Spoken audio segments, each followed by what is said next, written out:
paper, like on flat surfaces. It can also be on origami paper or on buildings, which shows, mosaics, windows, and other stuff like that.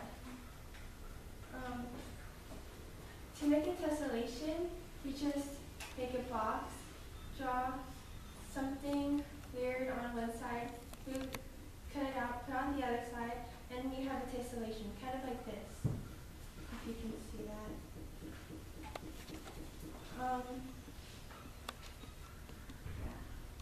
Next is so we had a fourth member. Her name is Frida, but unfortunately she's not here today, so I'm going to cover her project as well. And she used tessellations in architecture, and they're used extensively in architecture because they portray a 3D effect and make it look very cultural. And it reduces waste because instead of having metal sheets or anything overlapping, the tessellations fit together perfectly.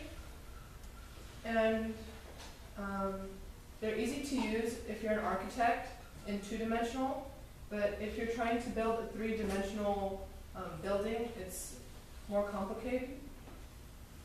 And when you master the task of tessellations, if you're an architect, the buildings are very elegant and they relate to many cultures.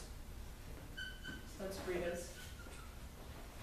And this is my poster, and I did tessellations in nature. And the definition of a tessellation is a symmetric design featuring anything which can fit together in a repetitive pattern. And tessellations frequently appeared in the art of M.C. Escher, who was inspired by studying the symmetry in tiles. And in Latin, tessella is a small cubical piece of clay, stone, or glass used to make mosaics. And the word tessella itself means a small square, and it corresponds with the everyday word tiling.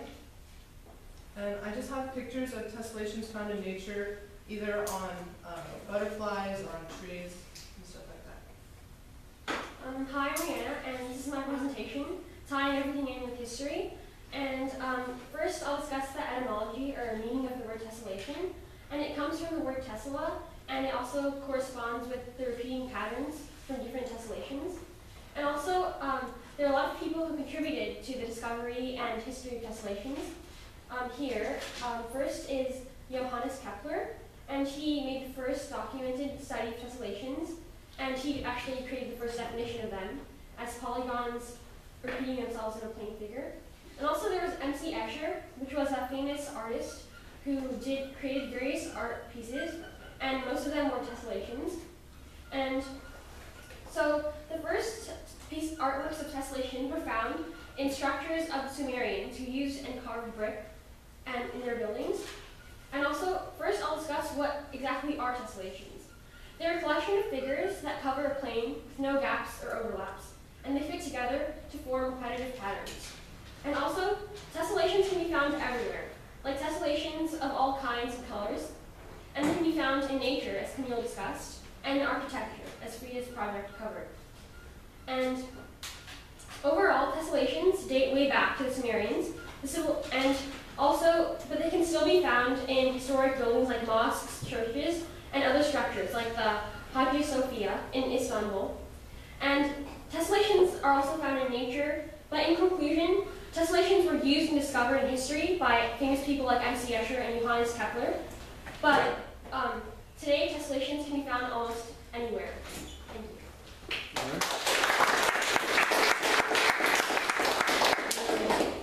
Thanks, ladies. Yay. So nice time with the language. It's important in this class. We always talk about how important language is, where the terms come from, and tie it to different cultures. You're not actually on your seat.